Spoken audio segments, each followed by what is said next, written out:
Good evening, everyone. It's Krista with Magnolia Ridge Farm and Gardens, and today I'm just going to talk to you a little bit because I'm very excited about some things coming up.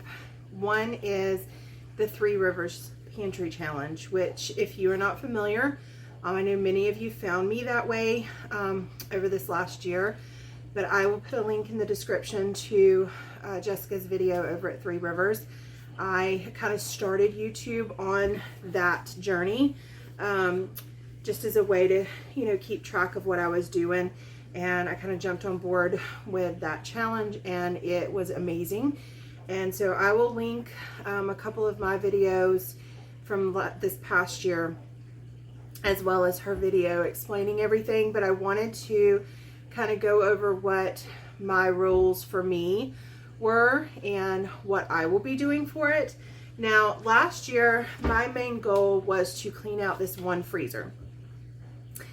And I will link that here because it kind of explained what I was doing for that January, and that was my goal, was to get that freezer cleaned out. And we actually successfully cleaned out that freezer by eating out of it. Now, that freezer is actually no longer in existence.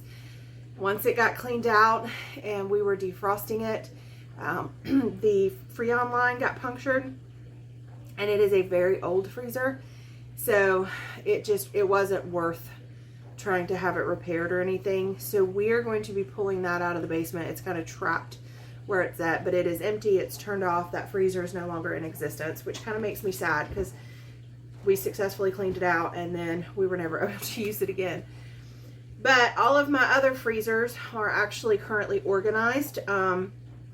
I do have some older meat in one of them that I need to start working on, and I will work on that. But otherwise, my freezers are in good working order. Everything is pretty new.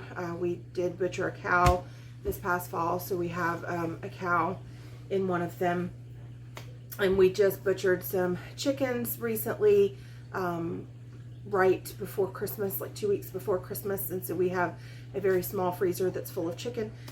So those freezers are all good working order, but one of my goals this year for the pantry challenge is I will be doing it in both January and February, and I just really want to continue to work on that working pantry, like using what I've put away and using up some of the older canned goods. I noticed that I had a lot of jam and applesauce and apple butter and things like that had kind of gotten pushed into the back of the shelves in the pantry down low where I didn't really see them. And so because I don't notice them, I don't look at them, they didn't get used, and they're a couple years old. And some of them I am going to end up throwing out. Some peaches that have just turned, they were like cinnamon peaches, and they've just turned brown and kind of gross looking. And they may be perfectly fine, but they do not look appetizing at all. I will open them and smell them and test them, and I might cook with them. But they don't look like, you don't want to eat them right out of the jar. They just don't look appetizing. So I want to get that rotating pantry situation done well. So I have shelves, and I will show you those here. And these shelves, I'm very good at working through, keeping, things going out and in, emptying jars and then canning jars, things like that. So this is a good working area for me, but it's because I can see it. It's in my dining room, and so I look at it, and it's accessible. So I need to rethink some of the places I have some of my canning things because I don't access them as easily. So I may do some moving around, but the main thing that I'm working on is the freezer in the bottom of this refrigerator. Now that I have other freezers and the canning shelves, I don't go in this freezer very often, and it's kind of like my catch-all freezer. Like if I'm working on something like canning crowder peas and I have some extra, I put them in a bag and throw them in this freezer waiting to get enough to do something with. Well, this is all I collected over like 2 or 3 canning sessions. It was just a couple cups worth. So I need to make some soup or something to use these. There's some garlic scapes in it, and some cooked duck that we didn't eat all of, and some breaded, breaded okra. So little odds and end things that I need to use. And unfortunately, there's some things like this. It's not labeled. I have no idea what this is. It's a meat, I think, of some kind. Looks cooked. I'm gonna guess turkey maybe. We'll thaw it out and we'll see. May go to the chickens.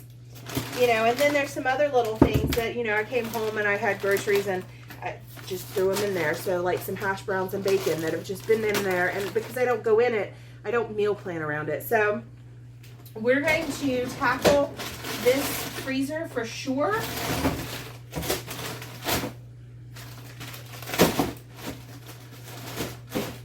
And get it cleaned out and figure out how best to use that freezer. And it may be to keep things that I need that are like backup things like butter.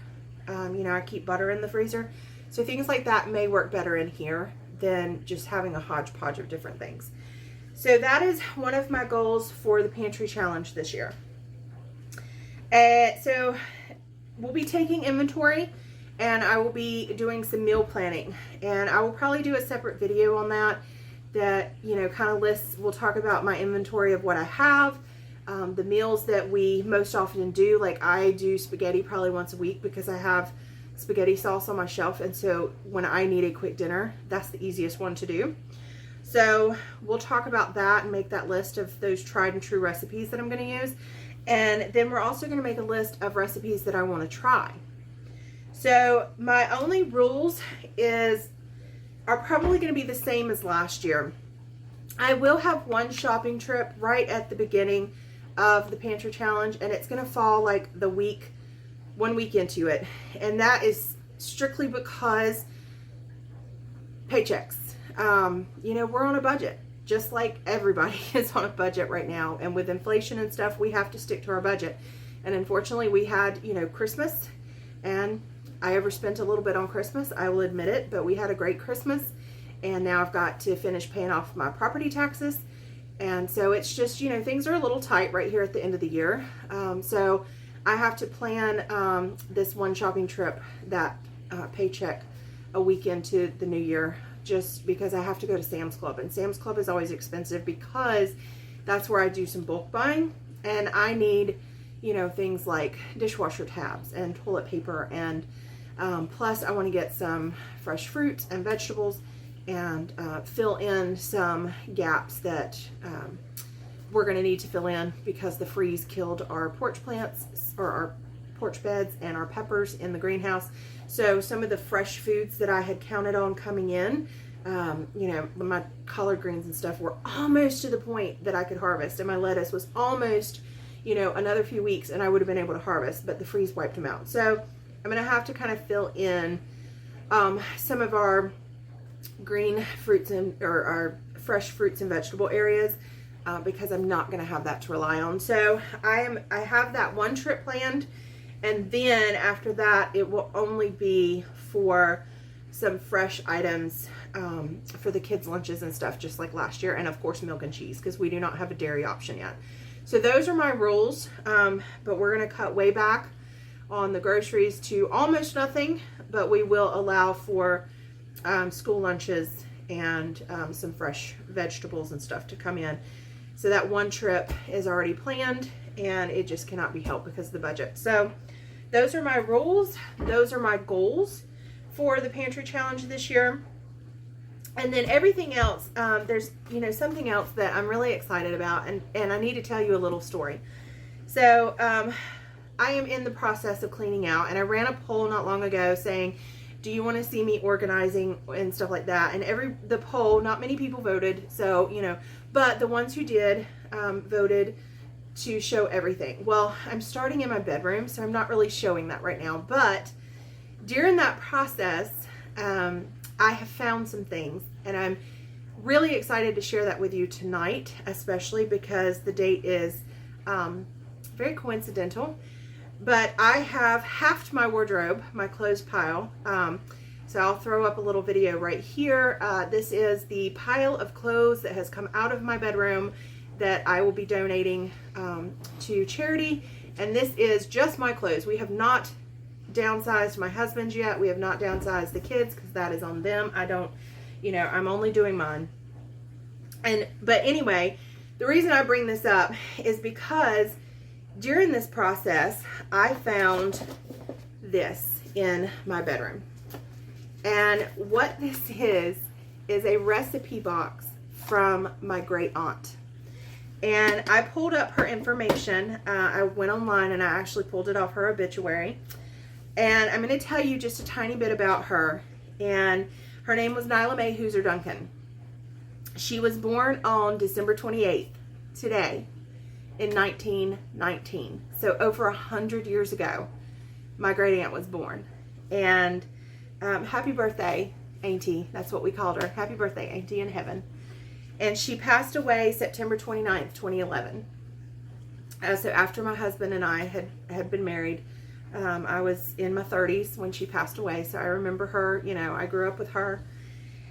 And she was 91 years old when she passed away.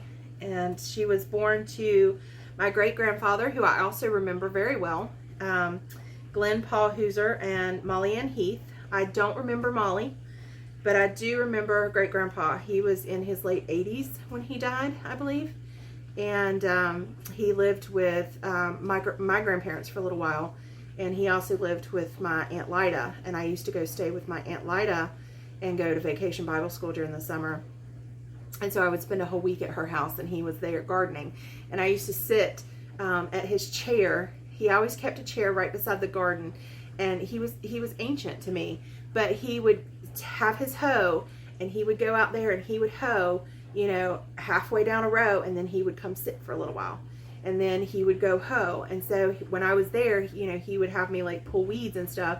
And I would sit at the base of his chair, and he would tell me stories and talk to me about garden. And he was a World War II veteran. And so I remember very clearly my great-grandpa. So anyway, Nyla Mae, I believe, was the oldest. I can't remember if her or Estelle was oldest, but anyway, so she was preceded in death by her parents, both her parents, and her husband Alan. And I remember Uncle Alan, he worked for a paper factory or printing company or something, and they always had reams of paper in their house. And so when my sister and I would go over there as little kids, they would just give us paper, just stacks of just random paper, and we would color and draw on them. But anyway, she also was preceded in death by her three brothers, which was Paul and Forrest. Forrest was my grandfather. He is my mother's dad. And Donald. And Donald nor Paul had children, and Auntie did not have children. And then since then, both her sisters has passed away too. They died after her, but that was Lyda and Estelle. So it was Paul, Forrest, Donald, Nyla Mae, Lyda, and Estelle. So that was just the fact that I found this box on her birthday, and it triggered a memory. And so I went hunting, and I also have her recipe book. Now, she was very close to my mother. My mother was the executive of her estate, and she was, Auntie was the organist at Main Street Baptist in Kernersville for over 20 years, and my mom has her organ in her house. But anyway, I have her recipes, and they are such a blessing, but they are in her writing, and it's teeny, oh, you can't see that, teeny tiny, very neat handwriting. Very, like, I have to put my glasses on to read it. It's very, very tiny. So this one is a sweet potato bake. But I have tons and tons of recipes, and I mean, she clipped things out of newspapers, recipes. I have a certificate of recognition from her church in her book. So I am so excited to go through these recipes with you guys and to make some of these things on this pantry challenge and to keep her legacy alive. I mean, I'm just so excited about this. And in addition to this, which I'm telling you, it was just fate that it all kind of happened. But two of my newest cookbooks that I have gotten over the fall was the Depression era recipes and foods that will win the war. And I'm looking at some of these recipes that I found in her box, in her book, and they are just like the recipes from the Depression era.